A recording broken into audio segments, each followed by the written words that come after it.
A carnival dummy wasn't a dummy at all. In 1976, a stunt arm snapped and a real bone hit the floor. Arsenic in the tissues, a copper bullet jacket, and a 1924 penny all pointed to a dead outlaw, Elmer McCurdy, who toured America for 66 years. What you are about to hear is believed to be real, based on witness accounts, testimonies, and public record. This is terrifying and true.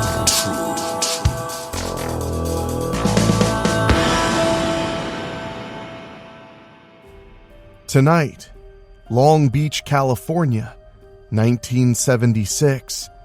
A neon wash dark ride, a routine shoot, until a dead body prop reveals human bone.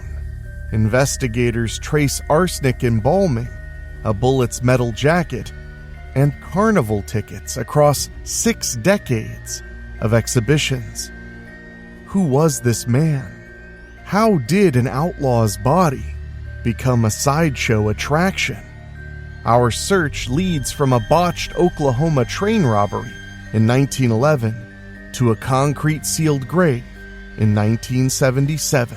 Join us as we untangle the forensics and the cons of the Funhouse Mummy.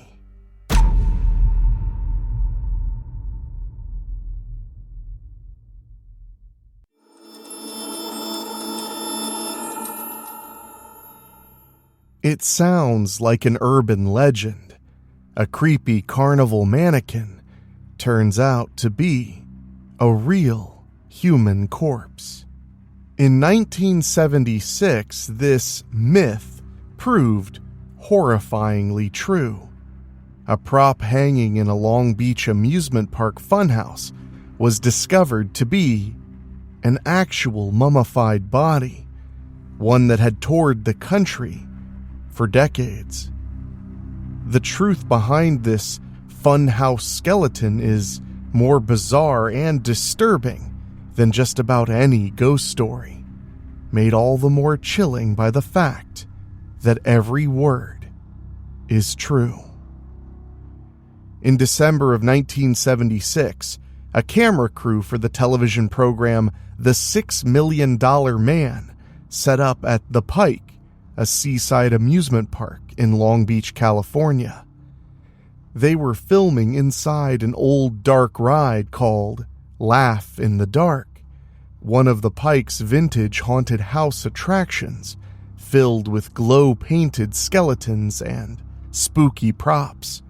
For decades, the Pike had been a Coney Island-style fun fair by the sea, known for rickety roller coasters, sideshows, and arcades lit by, quote, 1,000 lights, though by the 1970s, its glory days had faded into seediness.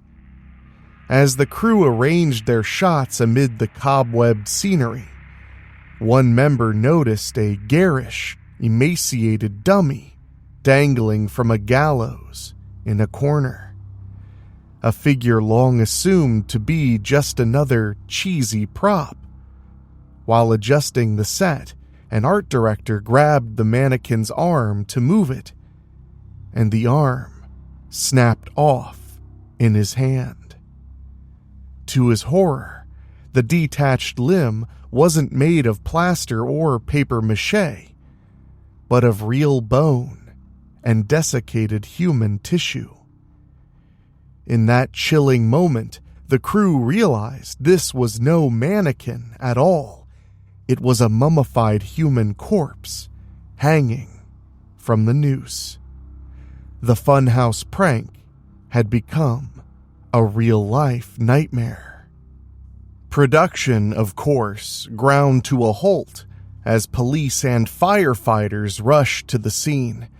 Paramedics arriving on the set initially thought it was some morbid prank about severe dehydration, but they quickly saw the joke was on them. the Los Angeles County Coroner's Office took custody of the body to determine its identity. Under the glare of real forensics, the flaking corpse began giving up its secrets. Medical examiners noted the body was petrified and shrunken. Once a man of perhaps average build, now a 50-pound, 5'3" mummy, nearly skeletal in places. The remains had endured significant wear.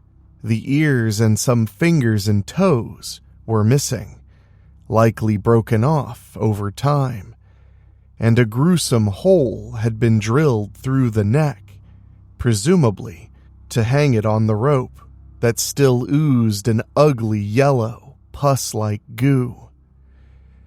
Inside the cadaver's chest, coroners found the apparent cause of death: a copper-jacketed bullet lodged in the tissue. The kind of ammunition used in the early 1900s. Clearly, this person had been dead for a very, very long time. The most telling clues, however, were discovered stuffed in the corpse's mouth. Wedged in the jaw were some old ticket stubs and a corroded 1924 penny. One ticket bore the name Louis Sonny's Museum of Crime, and another was a ticket for the Pike Amusement Park. These bizarre artifacts confirmed that the body had been exhibited as a sideshow attraction in the past. Investigators were baffled. Who was this mystery mummy, and how had he ended up painted neon red and strung up in a carnival funhouse? With these clues on hand, police put out a press release seeking the public's help in identifying the body. The news flashed across the country. A real human body had been found masquerading as a haunted house prop. As macabre as it sounded, it was all too real. Soon a group of history buffs over 1,000 miles away would crack the case and finally give this soul a name. When the truth emerged, the funhouse corpse was identified as Elmer J. McCurdy, an Oklahoma outlaw who died in 1911, 65 years earlier. His life was as troubled as his afterlife was bizarre. Born on January 1st, 1880, in Maine, McCurdy had an unstable upbringing and drifted west in early adulthood. He worked odd jobs as a miner and plumber, but chronic alcoholism and misfortune dogged him. In 1910, Elmer fell in with a loose gang of train and bank robbers on the frontiers of Oklahoma and Kansas. He fancied himself a demolitions expert, having learned to use nitroglycerin during a brief stint in the Army. But in practice, he was utterly inept. McCurdy's short career as an outlaw turned into a comedy of errors. In one attempted safe-cracking, he used too much nitroglycerin and obliterated the safe, as well as the money inside, fusing silver coins to the safe's metal floor. In another incident, he used too little explosive, failing to blow the safe open at all.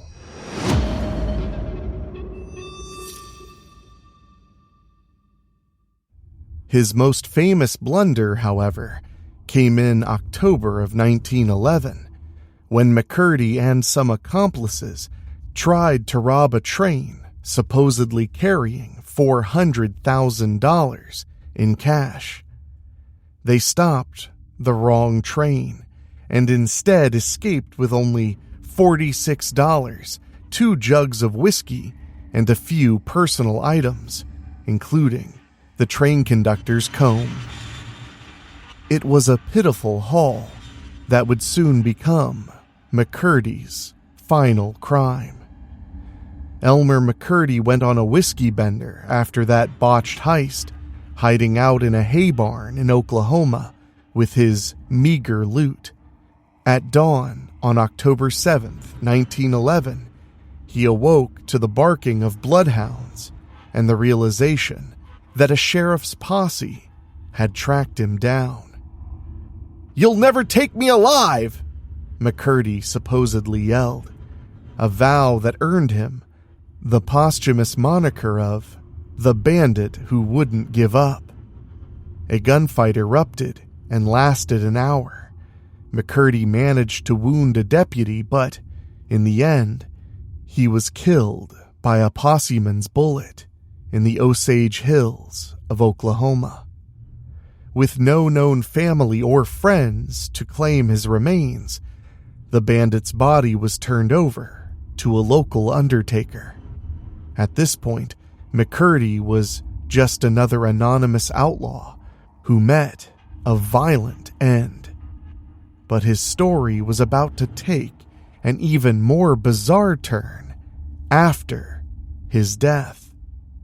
No next of kin came forward for Elmer McCurdy, so his corpse ended up at Johnson's funeral home in Pawhuska, Oklahoma.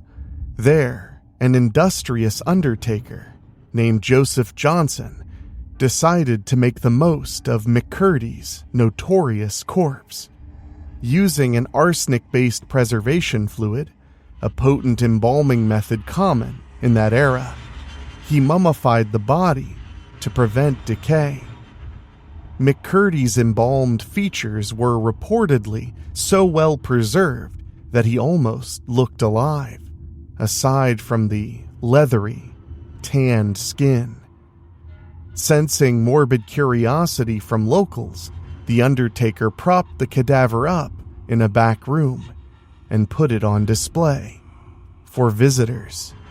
5 cents a look, the equivalent to $1.70 in 2025. Curious spectators would drop a nickel into the dead man's mouth in exchange for a gander at the embalmed bandit as he was advertised. For 5 years, McCurdy's body stood in the funeral parlor, wearing street clothes and holding a rifle, drawing gaping crowds and steadily pocketing coins for the undertaker. As gruesome as it sounds, displaying corpses of outlaws was not unheard of at the time, but Elmer's extended post-mortem career was just getting started. In 1916, 2 men arrived from California, claiming to be Elmer McCurdy's long-lost brothers, wanting to give poor Elmer a proper burial. In truth, however, they were con men. James and Charles Patterson, owners of a traveling carnival called the Great Patterson Shows. The undertaker, likely tired of babysitting a corpse, released McCurdy's body to these supposed relatives. Within weeks, visitors to a carnival in West Texas were paying admission to see the mummified Oklahoma outlaw on display. McCurdy had been effectively kidnapped by carnies and turned into a money-making sideshow attraction. For several years, Elmer McCurdy's embalmed remains toured the carnival and county fair circuit. The bandit who wouldn't give up was exhibited alongside sword swallowers, so-called freaks, and curiosities. A genuine mummy for profit. By the early 1920s, McCurdy's corpse had changed hands again. A failing carnival pawned the well-traveled cadaver in order to cover a debt, leaving it as collateral for a loan of $500 that went unpaid. The new owner was Louis Sonny, a California showman who ran a traveling museum of crime featuring wax effigies of famous outlaws. Elmer McCurdy, an actual preserved outlaw, became Sonny's star exhibit in Louis Sonny's traveling museum of crime around 1922. Sonny dressed the body in cowboy garb and gave it top billing as a real Wild West bandit, dubbing it the outlaw who would never be captured alive, and then the embalmed bandit, among other colorful names. Patrons paid to gaze at McCurdy's remains in an ornate coffin, while Sonny spun thrilling tales of gunslinging and mayhem for the crowds. Demand was strong. People in the 1920s flocked to see morbid curiosities, and McCurdy's corpse crisscrossed the country, raking in profits at carnivals, state fairs, and amusement shows for years. McCurdy's corpse logged more miles dead than he ever had alive. In 1924, it even rode along with the Great Trans-American Foot Race Sideshow, a grueling cross-country race event. And over that decade, it popped up at venues from Los Angeles all the way to Mount Rushmore. Notably, during a tour through the Midwest, the outlaw's body returned to Oklahoma, the very state of his demise, as part of a traveling show. According to one account, the very lawman who had killed McCurdy in 1911, Sheriff Bob Fenton, showed up to quietly view the corpse. He simply stared at the embalmed body for a moment and walked away in silence.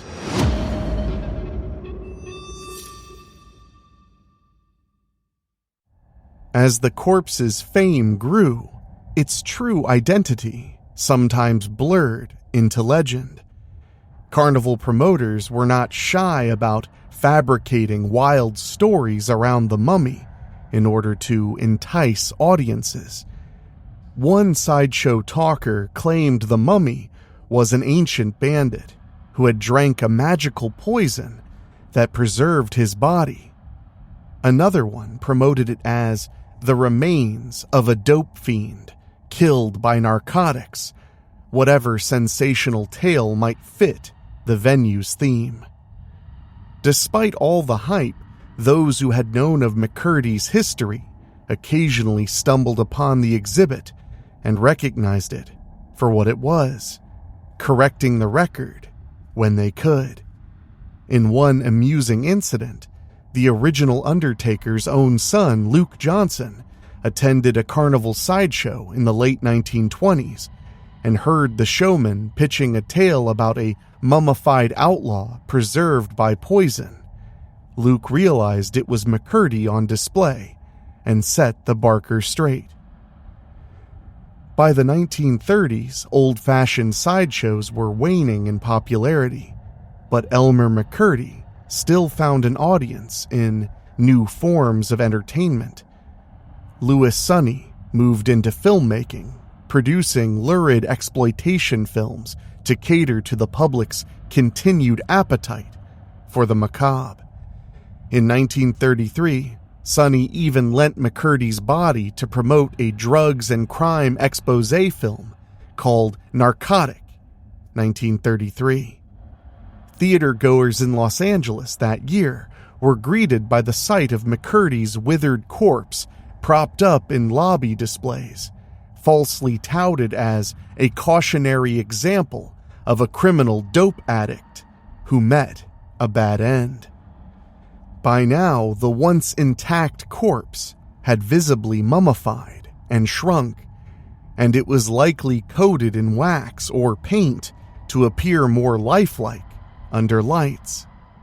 World War II brought an end to the golden age of freak exhibits, and after Louis Sonny died in 1949, the mummy spent long years packed away in Los Angeles warehouses, collecting dust while ownership passed to Sonny's son in the 1960s. McCurdy's corpse emerged from the mothballs for a brief comeback in 1967 with a cameo in a low-budget carnival horror movie, She-Freak, 1967. Some would call the film forgettable schlock, but if you look carefully, you can spot the gaunt, shriveled face of Elmer McCurdy in a quick montage. A disturbing little Hollywood footnote to his post-mortem journey. By 1968, Sonny's heirs were finally ready to unload the aging corpse.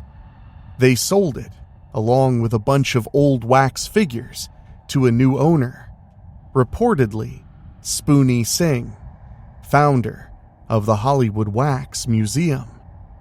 Though Singh was buying on behalf of two other entrepreneurs, the Wax Museum crew may not have realized one of their wax dummies was an actual human mummy. McCurdy was by then covered in layers of wax and bright paint. In any case, the body was deemed too grotesque and decomposed for the main Hollywood museum and was quickly resold to a lesser attraction. It ended up with a pair of men who ran a haunted house exhibit at Long Beach's New Pike amusement park, better known simply as the Pike. By 1971, McCurdy's unlucky corpse had been incorporated into the Pike's Laugh in the Dark ride, literally becoming part of the scenery.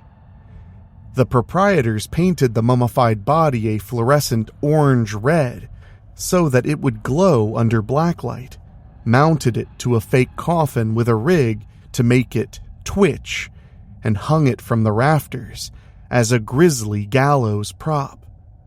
One worker later recalled that when he drilled a hole in the corpse's foot to secure it, quote, some yellow, almost gooey stuff came out, likely old bodily fluids or embalming seepage from the decades-old cadaver. For about 4 or 5 years, amusement park visitors in Long Beach unknowingly rode past the real body of Elmer McCurdy, assuming it was just another cheap scare prop.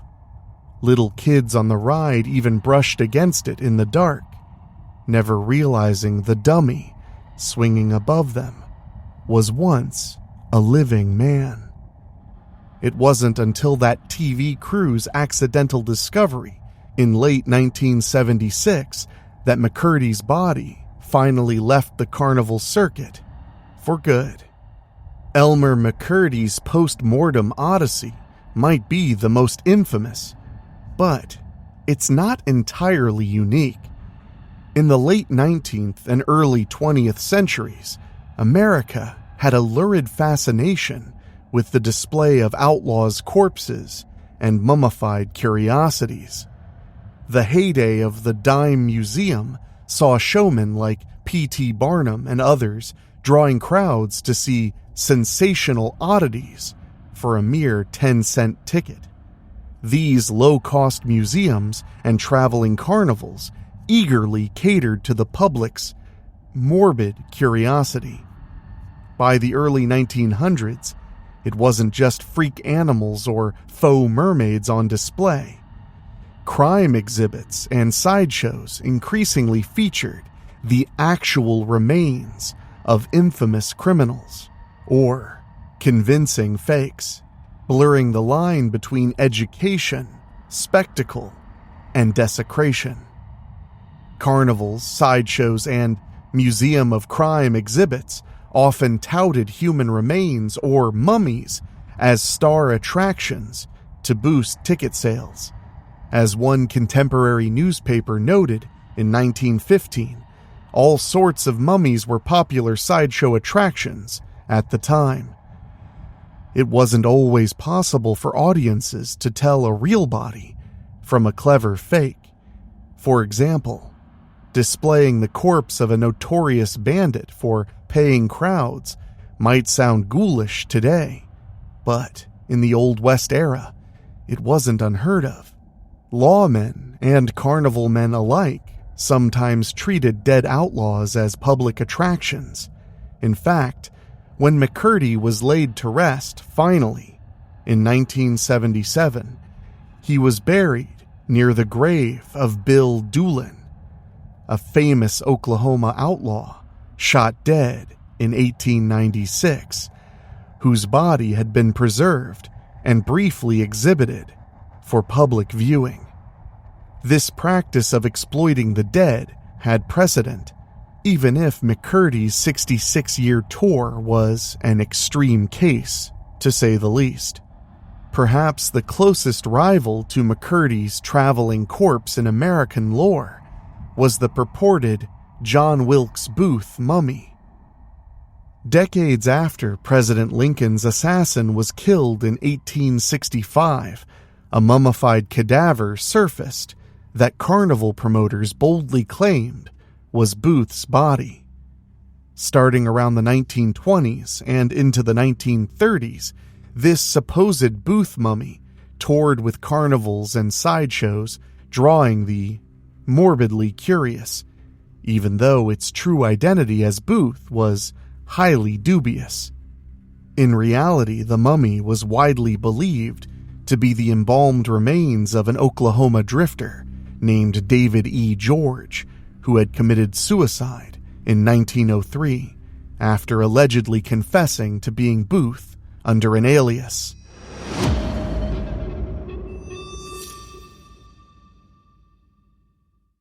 The legend of the Booth mummy grew so popular that Life magazine ran a feature on it in 1938, noting that it had changed hands many times and that nearly every proprietor had suffered financial ruin or worse, giving rise to the rumors that the Booth corpse carried with it a curse.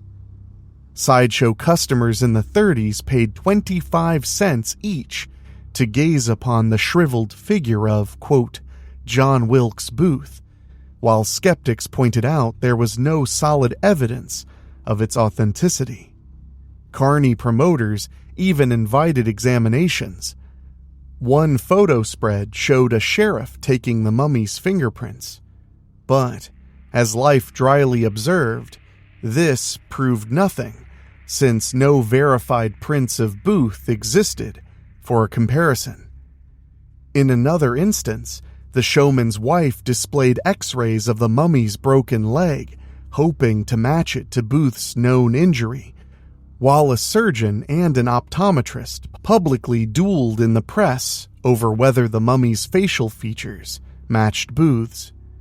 In the end, the Booth mummy was never conclusively proven to be the assassin's body, and its trail eventually disappeared into carnival legend.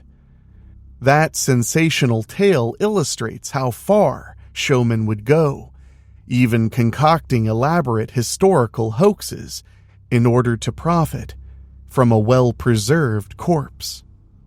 McCurdy's case, however, stands out. It's one of the few times such a sideshow mummy was indisputably identified and reclaimed. After decades as a curiosity, Elmer McCurdy's body was removed from the circuit and treated for once not as an artifact, but as a human being who deserved to rest in peace. This long, strange chapter of carnival culture highlights a once common subculture of exploitation. For early 20th century sideshows, nothing seemed off limits. Even human bodies could become carnival commodities. The corpses of outlaws were seen as marketable curios. They satisfied public fascination with the macabre and offered a tangible, albeit grotesque, connection to the Wild West's lurid legends. Sideshow promoters frequently concocted new legends in order to rebrand these remains, as seen when McCurdy's handlers fabricated those wild stories about the poised outlaw, the drug-addicted bandit, and the 1,000-year-old mummy, etc., to keep crowds coming and paying. Ethical boundaries were scant. By the time McCurdy was hanging in that Long Beach funhouse, people had literally forgotten that the gaudy, abused object was once a man. The revelation of the funhouse corpse in 1976 forced a modern public to reckon with the ghoulish legacy of these practices, and it arrived just as attitudes towards such displays were dramatically changing. Once the Los Angeles County Coroner's Office had Elmer McCurdy's remains and the clues from his body, investigators and forensic experts began piecing together his identity. Dr. Joseph Choi, the department medical examiner, conducted an autopsy and confirmed the body was male and had died of a gunshot wound to the chest. While the original bullet had presumably been removed back in 1911, Choi found the copper bullet jacket still lodged in the tissue.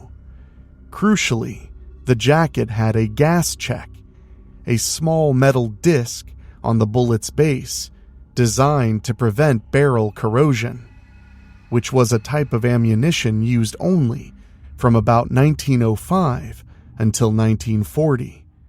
Tests on the tissue, meanwhile, revealed high levels of arsenic, indicating the corpse had been embalmed with an arsenic-based fluid, a practice common before the late 1920s, but discontinued soon after. These clues immediately suggested a death decades earlier, in the early 20th century, aligning with the era hinted at by the 1924 penny and old ticket stubs found in the body. The penny and ticket stubs proved to be invaluable in cracking the mystery. Investigators gently removed the fragile ephemera from the mummy's mouth and examined them closely. One ticket bore the name Louis Sonny's Museum of Crime, which of course rang a bell. Sonny's Traveling Crime Museum had been fairly well known in the 1920s and 30s, the other ticket being for the Pike Amusement Park itself. The presence of those stubs was a strong hint that the body had once been exhibited in Sonny's Sideshow.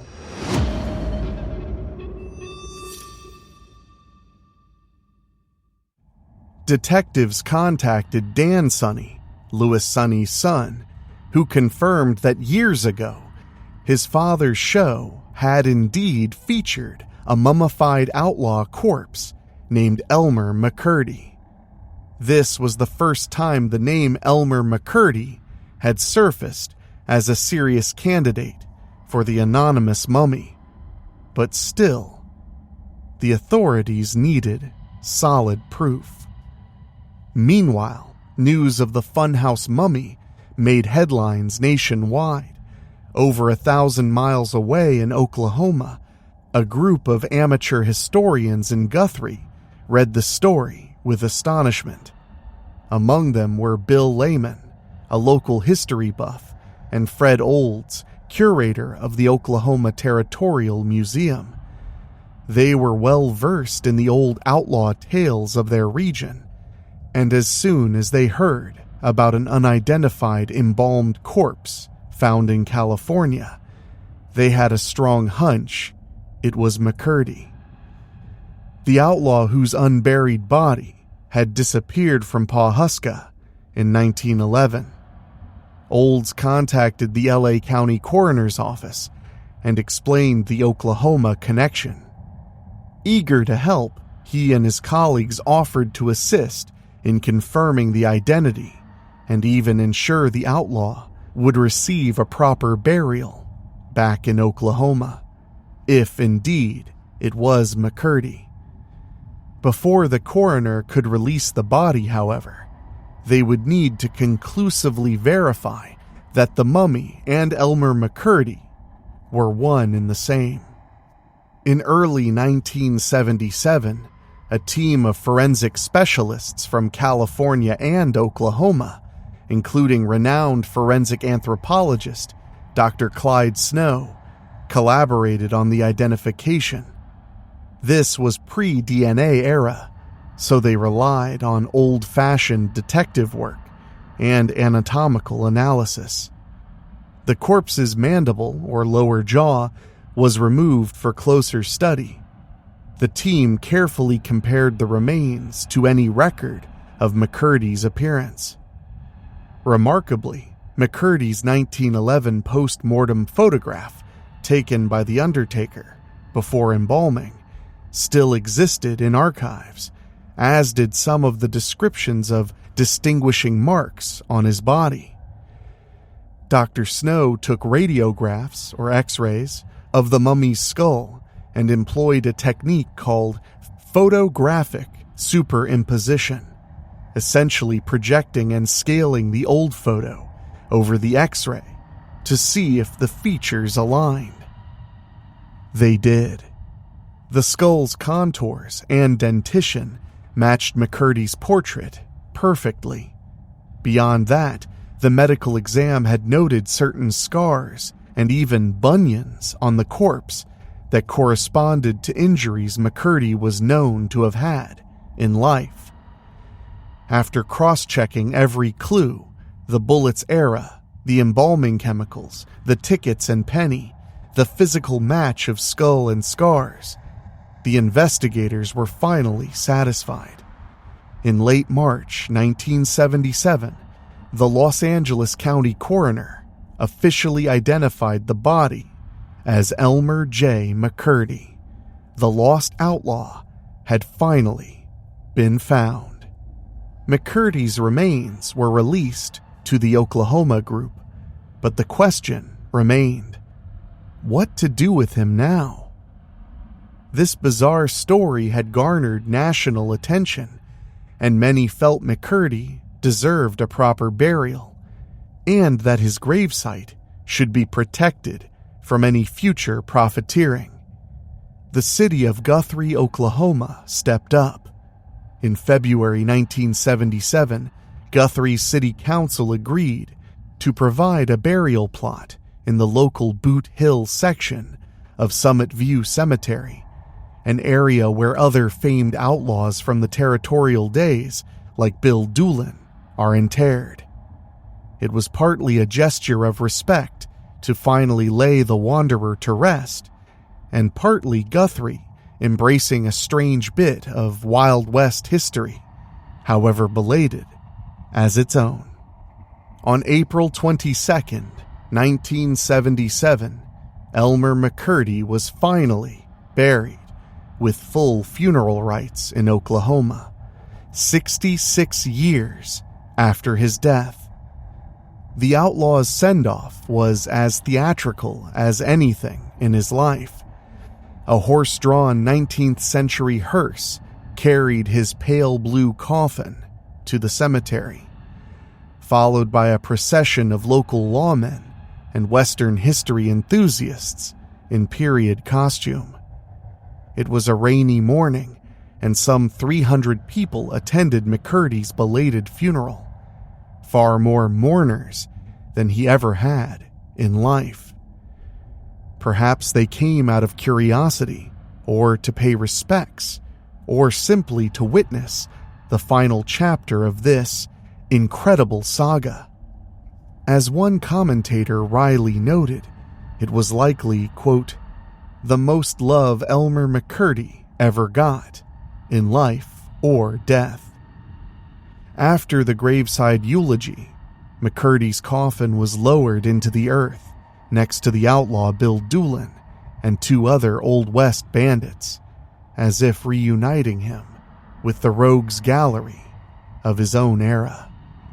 To ensure McCurdy's body would never go wandering again, officials took an unusual precaution. They interred him under 2 feet of concrete, effectively cementing his grave closed. This concrete cap was intended to deter any would-be grave robbers or enterprising carnies from digging up the embalmed bandit for display. By the late 1970s, such an extreme step might not have been necessary. Times had changed and so had attitudes toward human remains. But after all McCurdy had been through, no chances were taken. In truth, the era that allowed McCurdy's corpse to be trafficked had already come to an end.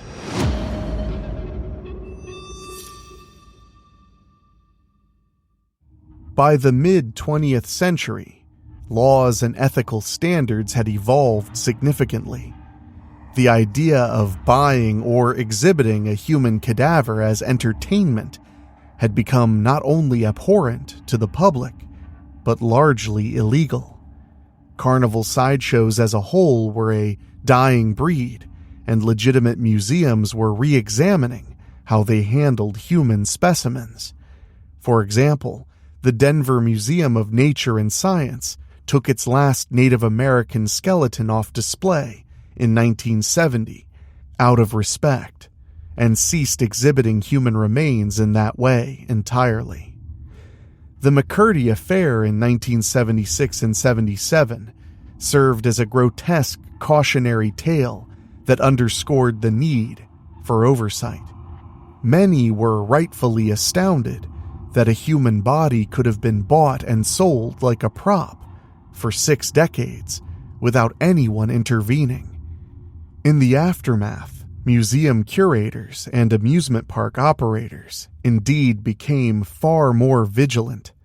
They instituted policies to verify that any dummies or medical specimens on display were not actual people, unless properly authorized for educational purposes. The abuse of unclaimed bodies, which had waned by the 1970s, was now firmly condemned. Most states strengthened or enforced regulation, requiring that unclaimed corpses be buried or donated for scientific and medical use, not kept as sideshow collectibles. While no specific Elmer McCurdy law was passed, the public conversation around his case reinforced a modern consensus. Human remains deserve dignity, and what happened to McCurdy should never happen again. Elmer McCurdy's post-mortem misadventures had secured him a peculiar kind of immortality in American pop culture. His story, often dubbed the corpse that wouldn't quit or the funhouse mummy, has been retold so many times that it's entered the realm of modern folklore. For years, people swapping spooky stories around campfires or at slumber parties would insist, one time, a real dead body was found in a carnival haunted house. It's exactly the sort of eerie tale that would be an urban legend, except in this case, it's true. The tale of McCurdy's wandering corpse has since inspired books, songs, and screen adaptations. In fact, the strange saga directly influenced the creation of at least one fictional character in comic books, Jonah Hex, a DC Comics Western anti-hero. In a 1980s Jonah Hex storyline, the title character's body is stolen after his death and carted around as a traveling attraction, a narrative almost identical to McCurdy's true story. This was no coincidence. The writers have cited McCurdy's history as inspiration for Jonah Hex's post-mortem exploits. McCurdy's story has also seeped into Hollywood and theater in other ways.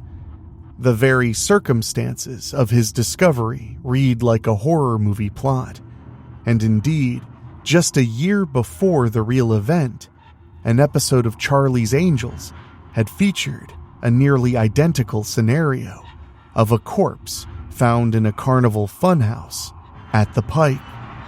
Life imitated art in the creepiest way when McCurdy was found hanging in the exact same attraction that Charlie's Angels had used for fiction. In recent years, McCurdy's bizarre tale was adapted into a stage musical titled Dead Outlaw, which premiered off-Broadway in 2024, turning his life and afterlife into a darkly comic piece of theater. Numerous podcasts, documentaries, and TV segments have recounted the story as the ultimate truth is stranger than fiction caper. Even Disney's Haunted Mansion ride famously incorporated real human skeletal remains in its early days, but that bit of trivia pales next to McCurdy's Odyssey. His saga blurs the line between horror fiction and historical fact in a way few others do. Beyond these adaptations, the legacy of Elmer McCurdy raises enduring questions and fascinates the public, precisely because it forces us to confront how we deal with death and remembrance.